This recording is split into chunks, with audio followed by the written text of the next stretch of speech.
probability in three ways. The first one, classical definitions of probability. It is known as classical approach or classical methods. Second one, empirical definitions of probability. It is known as empirical method or empirical approach. And subjective definitions of probability. It is also known as subjective approach or subjective methods of finding probability. So, among these three, these two are very important. We are using to find out the probability of the events by using these two methods or these two approach.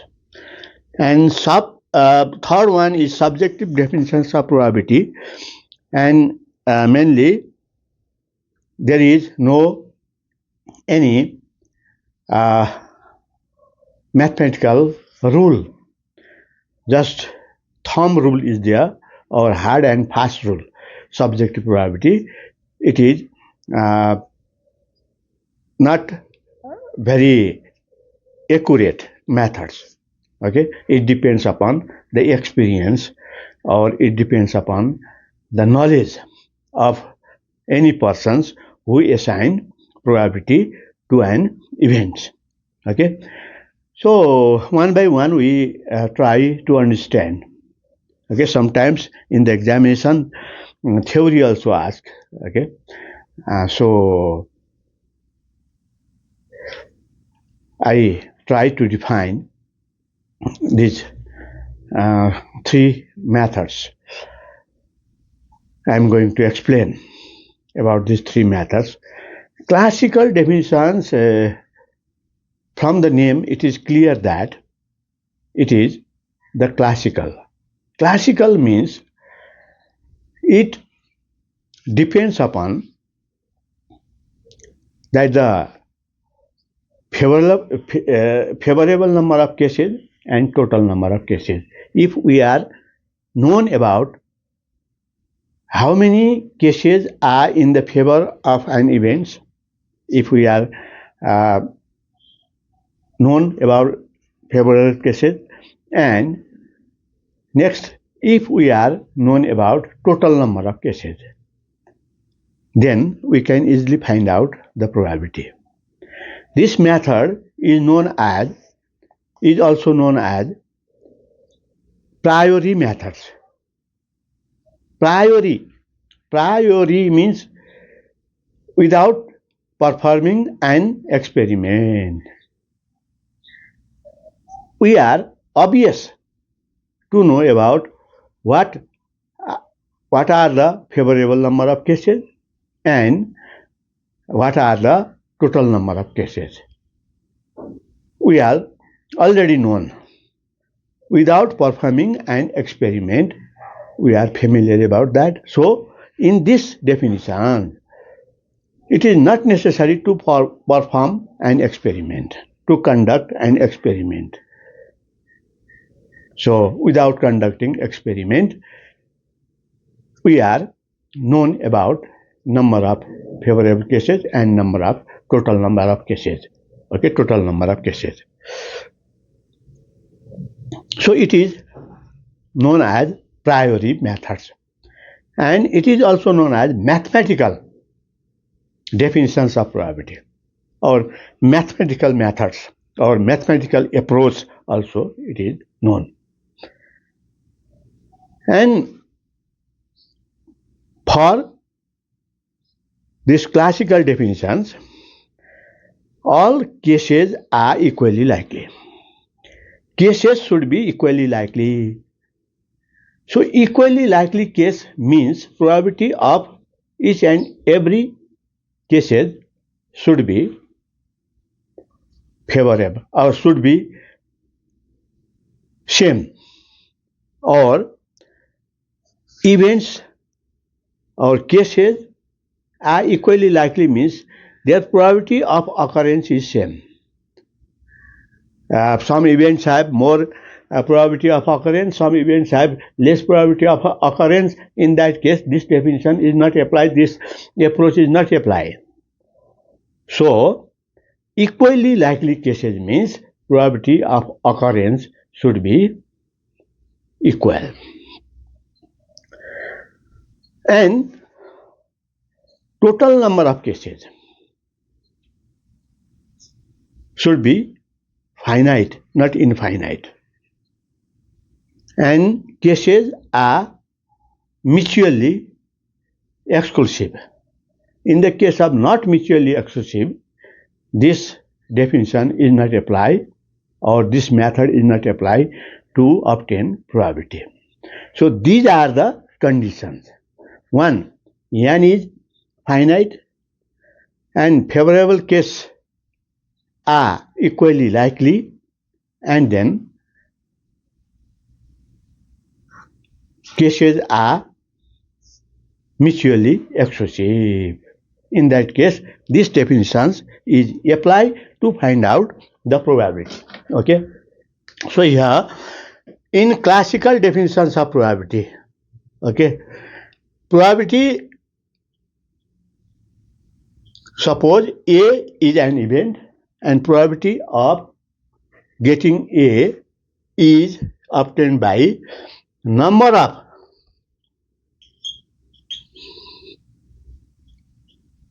favorable cases upon total number of cases.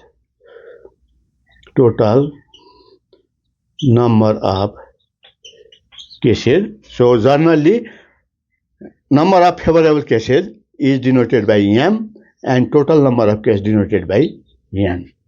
And this is the formula to obtain probability by applying mathematical approach or classical approach. And these classical definitions have some limitations. Okay, limitation means when it does not apply. When n is infinite, it does not apply these methods to obtain the probability.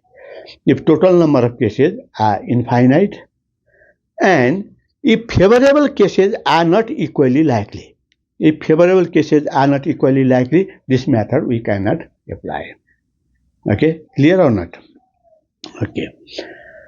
So these two are the limitations you keep in your mind. And next one is empirical definitions of probability. Empirical means performing experiment. By your experiment, if you perform an experiment, then what is the result? On the basis of that result, we obtain the probability.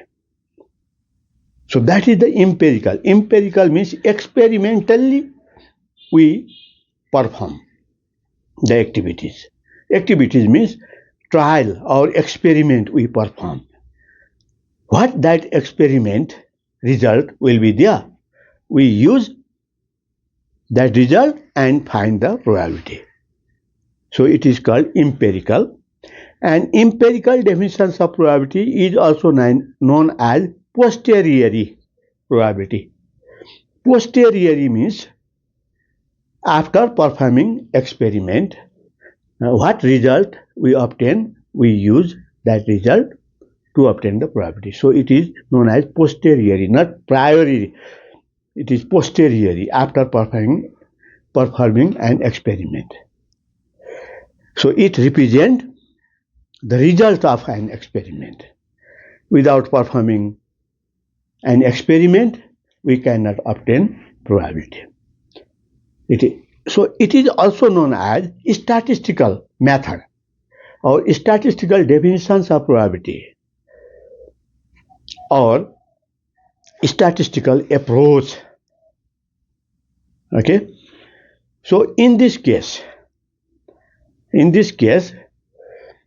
we perform an experiment for large number of time in identical condition. In identical condition means in same conditions we perform an experiment for large number of time. Suppose tossing a coin.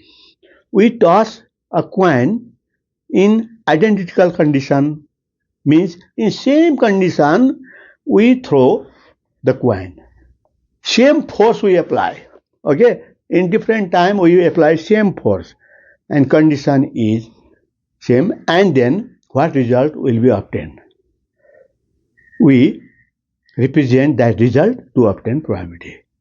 Suppose 1,000 times if we toss a coin in identical conditions, what results will be obtained? That represent the probability.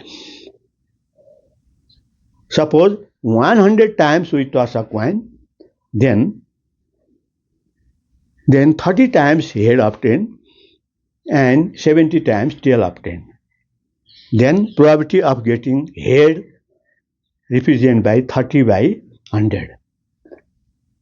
So it just represents the result of an experiment. So it is called empirical method or statistical method or posteriori method.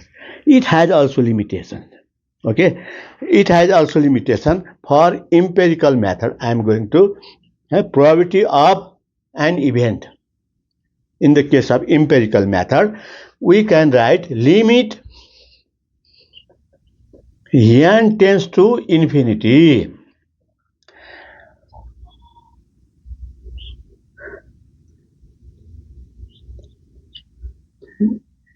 Number of times that the event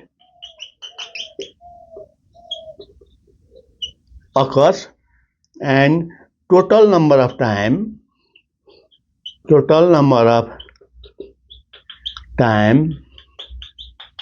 that the experiment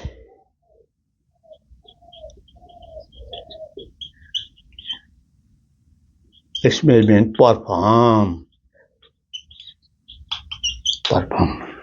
So this is the formula. Okay, limit n tends to infinity. N is the trial. How many times that the experiment repeated, and number of times that the events occur, and total number of time that the experiment perform. So this is also written as limit n tends to infinity, m upon n. Here m is number of time that the event occur and n is total number of time that the experiment repeats. So this formula we use.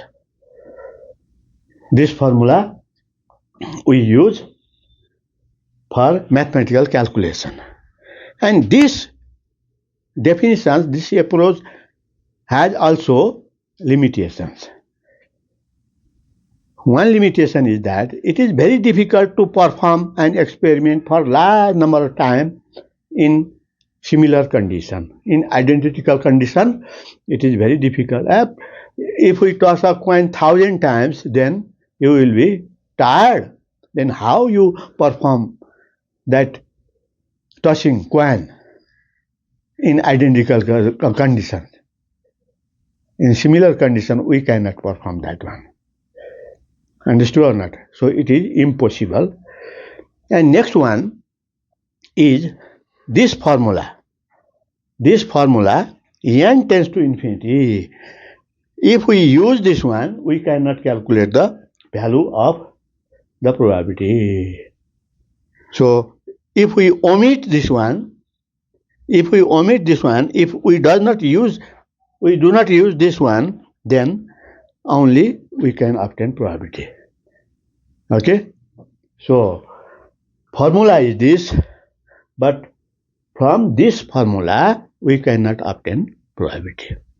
This is about empirical definitions of probability and subjective definitions of probability. Subjective means subjective, multiple reality. Okay? Multiple reality means different persons, they can assign for the same different probability. Suppose I am a teacher I can assign certain probability to the particular students, he will pass the exam. I assign 0.6. And another teachers, he or she assign 0.7. Another teachers, they can assign 0.9. So reality is different. Means assigning probability is not same. It depends upon the person to person, they assign probability differently. So there is no the rigidity in assigning probability value. So it is called subjective probability. Subjective probability depends upon the experience, knowledge, okay, guide the persons to assign probability value and its accuracy. If more experience, that the person is more experienced, that the persons have more knowledge, okay, then they can assign more accurate value. If person is not experienced, no knowledge they have regarding to that particular event, then accuracy is less. So it is subjective. Subjective means multiple reality will be there, multiple value will be assigned. So it has no any hard and fast rule. It depends upon person, uh, experience and knowledge. Okay, that's all for today. And this is very important. And you, I think, understood about this one. And we will meet in next class.